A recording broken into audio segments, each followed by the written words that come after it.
The 1960s were a transformative decade for science fiction television, introducing audiences to imaginative worlds, futuristic technologies, and compelling narratives. However, not all shows received the longevity they deserved.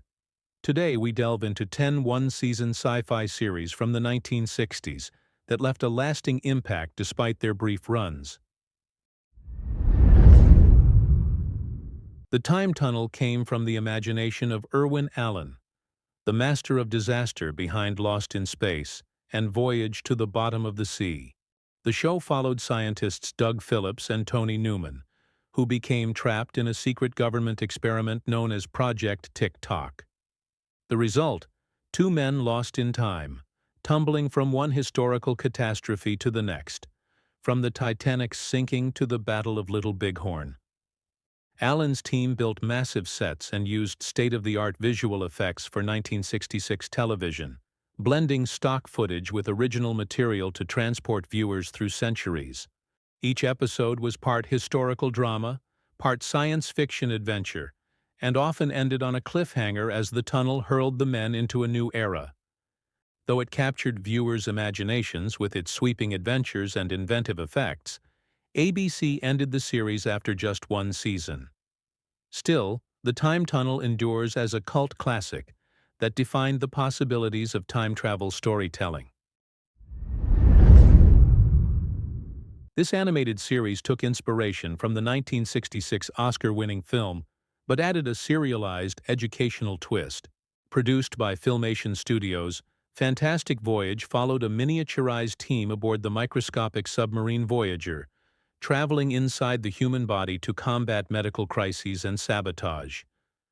The crew, led by Commander Jonathan Kidd, faced microscopic dangers like viruses, rogue antibodies, and malfunctioning nanotech. What set it apart was its visual imagination. Red blood cells became landscapes, and neurons appeared as glowing networks of energy. Though aimed at children, the show treated its audience with respect, blending biology with adventure. It lasted only 17 episodes, partly due to the film studio's reluctance to market it widely. Still, its blend of science and storytelling influenced later educational sci-fi and proved that animation could take viewers where live action couldn't go. Part comedy, part speculative fiction. My Living Doll was a clever take on artificial intelligence long before the term was common. Bob Cummings played Dr. Bob McDonald, a psychologist who accidentally inherits a government-made robot woman named Rhoda, portrayed by Julie Newmar. Rhoda's mission: to learn to become the perfect woman. Newmar brought grace and subtle humor to her robotic character, balancing stiff, mechanical precision with emerging human warmth. The show tackled themes far ahead of its time: automation, emotional intelligence, and the moral implications of creating lifelike machines. Behind the laughter was a quiet commentary on gender expectations and humanity's obsession with perfection. Unfortunately, Cummings left midway through the season, causing production turmoil that led to the show's cancellation. Despite only 26 episodes, My Living Doll became a cult classic, and Julie Newmar's portrayal remains iconic among vintage sci-fi fans. Please show your support for the channel by subscribing, liking the video, and hitting the notifications bell so that you never miss a new video. This British sci-fi thriller blended Cold War paranoia with extraterrestrial intrigue. Counterstrike centered on Simon King, played by John Finch, an alien posing as a journalist to prevent his own kind from launching an invasion of Earth. Each episode placed King in morally gray situations, balancing his loyalty to humanity with his alien nature. The tone was suspenseful and brooding, reminiscent of The Avengers or Doctor Who, but darker and more politically charged. Futuristic gadgets, secret organizations, and philosophical debates about free will gave the show unexpected depth. Unfortunately, only 10 episodes aired before cancellation, and several are now lost. Counterstrike remains one of the great what-ifs of 1960s British television, a show that dared to merge science fiction with spy drama long before the formula became popular. A British marionette masterpiece by Roberta Lee, Space Patrol transported viewers to the 30th century. Commander Steve Zodiac and his crew aboard the Galasphere 347 defended Earth from alien threats and explored strange new worlds. The puppetry, enhanced by electric servo controls, allowed characters to move with surprising realism. Each of the 39 episodes balanced adventure with lessons about teamwork, diplomacy, and ethics. It also introduced some forward-thinking ideas. Female officers held command roles, and alien civilizations were portrayed with complexity rather than hostility. The miniatures and model spacecraft rivaled even Jerry Anderson's later Thunderbirds. Though marketed to children, Space Patrol earned adult fans for its intelligence and creativity. Despite ending after one season, it became a pioneer of marionette science fiction, inspiring decades of puppet-based TV storytelling. While it aired slightly before the 1960s, Rocky Jones, Space Ranger, paved the way for all the decade's space adventure shows. Richard Crane starred as Rocky, the brave pilot of the orbit jet, protecting the united worlds of the solar system from cosmic threats. What made Rocky Jones remarkable was its serialized structure. Each story arc ran across multiple episodes, giving the series a cinematic feel rare for the early 1950s. The special effects, achieved through detailed model work and clever editing, made space travel seem almost believable. The show tackled political allegories disguised as planetary conflicts and offered optimistic visions of cooperation across worlds. Despite a single-season run, it influenced Flash Gordon, Buck Rogers, and even early Star Trek episodes with its blend of moral clarity and cosmic imagination. Men into Space was one of the most scientifically accurate sci-fi series ever produced for its time. It followed Colonel Edward Macaulay, played by William Lundigan, as he commanded realistic space missions under the U.S. Air Force's supervision.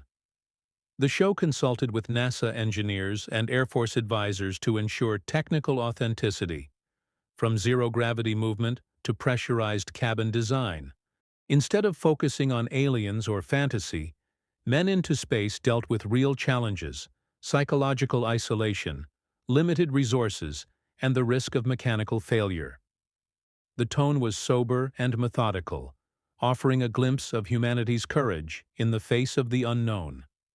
The show aired 38 episodes, earning praise from scientists and educators, but audiences found it too slow compared to flashier programs. Still, it inspired later realistic portrayals of space travel in 2001, A Space Odyssey and The Expanse, decades later. Produced by Britain's Hammer Films, famous for their gothic horror, Journey to the Unknown was a stylish anthology series exploring the mysterious and the macabre through a sci-fi lens. Each episode told a standalone story involving the unexplained, time distortions, telepathy, alternate dimensions, or eerie coincidences. The series attracted top-tier talent including Joan Crawford, Donald Pleasance, and Joseph Cotten, bringing star power to television anthology storytelling. The cinematography and atmosphere rivaled feature films, with psychological tension often replacing monsters or special effects. Each ending carried a twist or unsettling revelation, much like The Twilight Zone. Although only 17 episodes were produced, it became a cult classic for its intelligence and haunting mood, a rare example of British sci-fi blending with psychological thriller storytelling. The Jetsons imagined the year 2062, where flying cars, robot maids, and video calls were everyday life. Created by Hanna-Barbera as the futuristic counterpart to the Flintstones, it followed George Jetson, his wife Jane, their kids Judy and Elroy, and their lovable robot maid Rosie. The show cleverly mirrored 1960s middle-class America, only now set among floating cities and instant technology. Beneath its humor was subtle social commentary about automation, consumerism, and the American dream. It was also one of the first primetime animated series broadcast in color, making it visually dazzling for its era. Though it ran for just 24 original episodes, reruns cemented its legendary status, and a revival 2 decades later proved its staying power. The Jetsons remains one of the most beloved visions of a hopeful, gadget-filled future. Before the Twilight Zone became famous, One Step Beyond explored the paranormal with a unique claim. Every story was inspired by real events. Hosted and directed by John Newland, each episode dramatized ghost encounters, prophetic dreams, and unexplained phenomena with eerie realism. The show's restrained direction, moody cinematography, and lack of special effects made it chillingly believable. Its tone was less sensational than other anthologies. It invited viewers to wonder whether such events could happen to anyone. The production filmed on location whenever possible, giving episodes an almost documentary feel. Though it lasted 1 season, it gained a loyal following and later aired in syndication worldwide.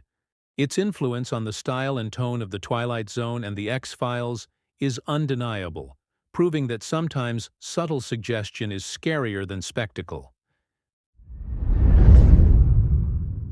These one-season wonders from the 1960s may have been short-lived, but their impact on the science fiction genre is undeniable.